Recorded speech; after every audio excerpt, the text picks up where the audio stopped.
ഇന്നത്തെ വീഡിയോയിൽ നമുക്ക് വളരെ ബ്യൂട്ടിഫുള്ളും ബിഗിനേഴ്സ് ഫ്രണ്ട്ലിയുമായ എംബ്രോയ്ഡറി സ്റ്റിച്ച് പഠിക്കാം. ലേസി ഡേസി സ്റ്റിച്ച് എംബ്രോയ്ഡറി തുടങ്ങുന്നവർക്കും വളരെ ഈസിയായി പഠിക്കാവുന്ന സ്റ്റിച്ചാണിത്. സിമ്പിളായ സ്റ്റിച്ചാണെങ്കിലും ഫിനിഷ്ഡ് വർക്ക് കാണുമ്പോൾ വളരെ എലഗൻ്റ് ആയിട്ട് തോന്നും. എക്സ്പെഷ്യലി ഫ്ലോറൽ ഡിസൈൻ ചെയ്യാൻ ഈ സ്റ്റിച്ച് ഏറ്റവും കൂടുതൽ യൂസ് ചെയ്യാറുണ്ട്. അതുകൊണ്ട് വീഡിയോ സ്കിപ്പ് ചെയ്യാതെ ഫുള്ളായി കാണണേ. ലേസി ഡേസി സ്റ്റിച്ച് പേര് കേൾക്കുമ്പോൾ തന്നെ ഫ്ലവർ പെറ്റൽസ് ആണെന്ന് മനസ്സിൽ വരുന്നില്ലേ?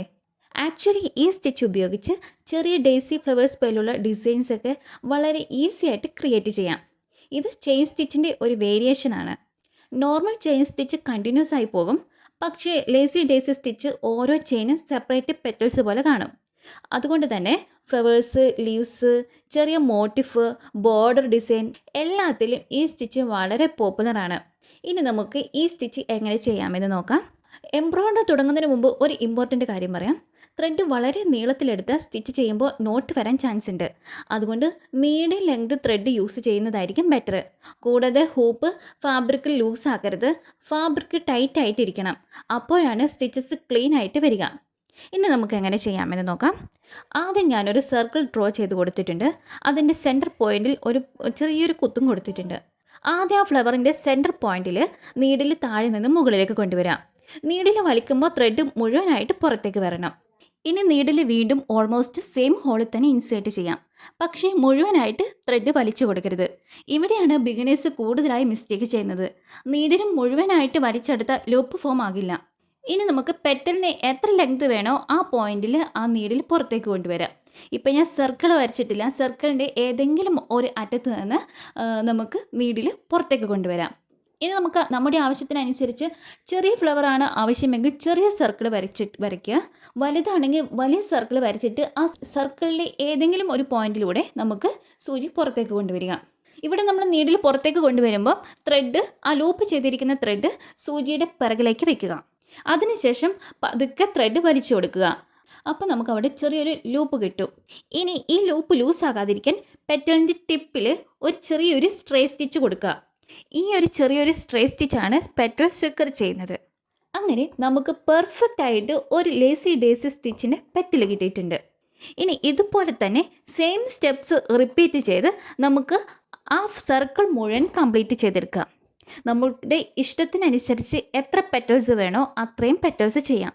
ഞാനിവിടെ 5 പെറ്റൽസാണ് ചെയ്യുന്നത്. സെൻറ്ററിന് ചുറ്റും ഈക്വൽ ഡിസ്റ്റൻസ് മെയിൻറ്റെയിൻ ചെയ്യാൻ വേണ്ടി ശ്രമിക്കണം. പെറ്റൽസ് എല്ലാം സെയിം സൈസ് ആയാൽ ഫ്ലവേഴ്സ് കൂടുതൽ നീറ്റായി കാണും. ഈ സ്റ്റിച്ച് ഉപയോഗിച്ച് ഡിഫറെൻറ്റ് ടൈപ്സിൽ ഫ്ലവേഴ്സ് ക്രിയേറ്റ് ചെയ്യാം. 5 പെറ്റൽസ് മാത്രം എടുത്ത് ചെറിയ ഫ്ലവേഴ്സ് ഉണ്ടാക്കാം. കൂടുതൽ പെറ്റൽസ് ആഡ് ചെയ്ത് ഫുൾ ഫ്ലവർ ലുക്ക് നൽകാം. ഒരു ലെയർ പെറ്റൽസ് ഉപയോഗിച്ച് മറ്റൊരു കളർ ഉപയോഗിച്ച് സെക്കൻഡ് ലെയർ ആഡ് ചെയ്താൽ ഫ്ലവേഴ്സ് കൂടുതൽ റിച്ച് ലുക്ക് കിട്ടും. പിന്നെ ഫ്ലവർ പെറ്റൽസ് മാത്രമല്ല, ലീവ്സ് ചെയ്യാനും ഈ സ്റ്റിച്ച് ഉപയോഗിക്കാം. ഗ്രീൻ കളർ ത്രെഡ് ഉപയോഗിച്ച് ചെറിയ ലോങ് ലൂപ്പ് ചെയ്താൽ ലീഫിൻ്റെ ഷേപ്പ് കിട്ടും. സ്റ്റെം സ്റ്റിച്ച് കൂടി കമ്പൈൻ ചെയ്താൽ കംപ്ലീറ്റ് ഫ്ലോറൽ ഡിസൈൻ റെഡി. ഇനി നമുക്ക് ബിഗിനേഴ്സ് സാധാരണ ചെയ്യുന്ന മിസ്റ്റേക്സ് എന്തൊക്കെയാണെന്ന് നോക്കാം. 1. ത്രെഡ് വളരെ ടൈറ്റായി വലിച്ചു കൊടുക്കുന്നു. അപ്പോൾ നമുക്ക് ആ ലൂപ്പിൻ്റെ ഷേപ്പ് കിട്ടില്ല, അത് ആ പെറ്റലിൻ്റെ ഷേപ്പ് അങ്ങ് നഷ്ടപ്പെടും. വേറൊരു മിസ്റ്റേക്ക്, വളരെ ലൂസായി വെച്ചാലും സ്റ്റിച്ച് നീറ്റായി കാണില്ല. ഓരോ പെറ്റലും ഡിഫറെൻറ്റ് സൈസ് ആണെങ്കിൽ ഫ്ലവർ ഒരു ഭംഗി ഉണ്ടാവില്ല. ഈ ഡിഫറെൻറ്റ് സൈസ് ഇല്ലാതിരിക്കാൻ വേണ്ടിയിട്ട് നമ്മൾ ആദ്യം ഒരു ഫ്ലവർ പെൻസിൽ വെച്ച് ഒന്ന് മാർക്ക് ചെയ്ത് കൊടുക്കുന്നത് നല്ലതായിരിക്കും. 2 ഷെയ്ഡിലുള്ള കളർ യൂസ് ചെയ്ത് ഫ്ലവർ റിയലിസ്റ്റിക് ആയിട്ട് കാണാം. അതായത് ഒന്ന് റെഡ് എടുത്തു, ഒന്ന് ഗ്രീൻ എടുത്തു, അങ്ങനെയല്ല.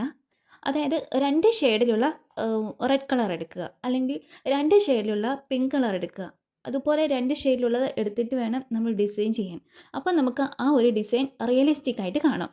പിന്നെ സെൻറ്റർ ഫ്രണ്ട് നോട്ട് ആഡ് ചെയ്താൽ എംബ്രോയ്ഡറി വർക്കിന് ഒരു പ്രൊഫഷണൽ ലുക്ക് കിട്ടും.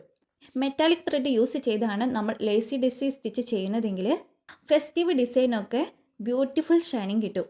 ലേസി ഡേസി സ്റ്റിച്ച് വിത്ത് ബീഡ്സ് കമ്പൈൻ ചെയ്താൽ ബ്രൈഡൽ വർക്കിന് വളരെ പ്രെറ്റി ലുക്ക് നൽകും. ബ്രൈഡൽ വർക്കിനൊക്കെ നല്ലൊരു പ്രെറ്റി ലുക്ക് തന്നെ കിട്ടും. ഈ സ്റ്റിച്ച് യൂസ് ചെയ്യുന്ന ചില ഐഡിയാസ് പറഞ്ഞു തരാം. സാരി ബോർഡർ നെക്ക് ഉപയോഗിക്കാം. ബ്ലൗസ് ഡിസൈൻ ചെയ്യാം. കുർത്തി നെക്കിലൊക്കെ ഡിസൈൻ ചെയ്തെടുക്കാം. ഹാൻഡ് കർച്ചീഫൊക്കെ എംബ്രോയ്ഡറി ചെയ്തെടുക്കാം. കുഷ്യൻ കവറിലൊക്കെ ഡിസൈൻ ചെയ്യാം. ബേബി ഫ്രോക്ക്, അതുപോലെ തന്നെ ടോട്ടെ ബാഗ്, വാൾ ഹൂപ്പിലൊക്കെ ചെയ്യാം. പിന്നെ പില്ലോ കവറിലും ബെഡ്ഷീറ്റും നമുക്ക് ഈ ഒരു ലേസി ഡേസി സ്റ്റിച്ച് വെച്ച് നമുക്ക് ഡിസൈൻ ചെയ്തെടുക്കാം. സിമ്പിൾ ഡിസൈൻ പോലും ഈ ഒരു സ്റ്റിച്ച് കൊണ്ട് വളരെ എലഗൻ്റ് ആയിട്ട് നമുക്ക് മാറ്റാം. എംബ്രോയ്ഡറി പഠിക്കുമ്പോൾ ആദ്യം സ്റ്റിച്ചസ് പെർഫെക്റ്റ് ആകാതെയൊക്കെ വരും. അതിന് ടെൻഷൻ ആവേണ്ട. ഓരോ സ്റ്റിച്ച് ചെയ്യുമ്പോഴും ഹാൻഡ് മൂവ്മെൻറ്റ് ഇമ്പോർട്ടൻ്റ് ആണ്. പ്രാക്ടീസാണ് എംബ്രോയ്ഡറിയിൽ ഏറ്റവും ഇമ്പോർട്ടൻറ്റ്. ഡെയിലി 10 മിനിറ്റ് പ്രാക്ടീസ് ചെയ്താലും വളരെ ഡിഫറൻസ് കാണാം. ഇപ്പോൾ ഞാൻ അവസാനത്തെ പെറ്റൽ കൂടി കംപ്ലീറ്റ് ചെയ്തു. അപ്പോൾ നമുക്കൊരു ബ്യൂട്ടിഫുൾ ആയിട്ടുള്ള ലേസി ഡേസി സ്റ്റിച്ച് വെച്ചു. ഇപ്പോൾ എൻ്റെ കയ്യിലൊരു വൈറ്റ് പേളുണ്ട്. ആ പേള് സെൻറ്ററിൽ വെക്കുമ്പോഴത്തേനും ആ ഒരു ഡിസൈന് ഒന്നുകൂടി ബ്യൂട്ടിഫുൾ ആയിട്ട് കിട്ടുന്നുണ്ട്. അപ്പം സിമ്പിൾ സ്റ്റിച്ച് ആണെങ്കിലും ഫിനിഷ്ഡ് ലുക്ക് വളരെ എലഗൻ്റ് അല്ലേ? ഇന്നത്തെ വീഡിയോ നിങ്ങൾക്ക് യൂസ്ഫുൾ ആയെന്ന് വിശ്വസിക്കുന്നു. ലേസി ഡേസി സ്റ്റിച്ച് ഇഷ്ടമായെങ്കിൽ കമൻറ്റ് ചെയ്യണേ. ഇനി അടുത്ത വീഡിയോയിൽ നെക്സ്റ്റ് ഒരു എംബ്രോയ്ഡറി സ്റ്റിച്ചുമായിട്ട് ഞാൻ വരുന്നത്.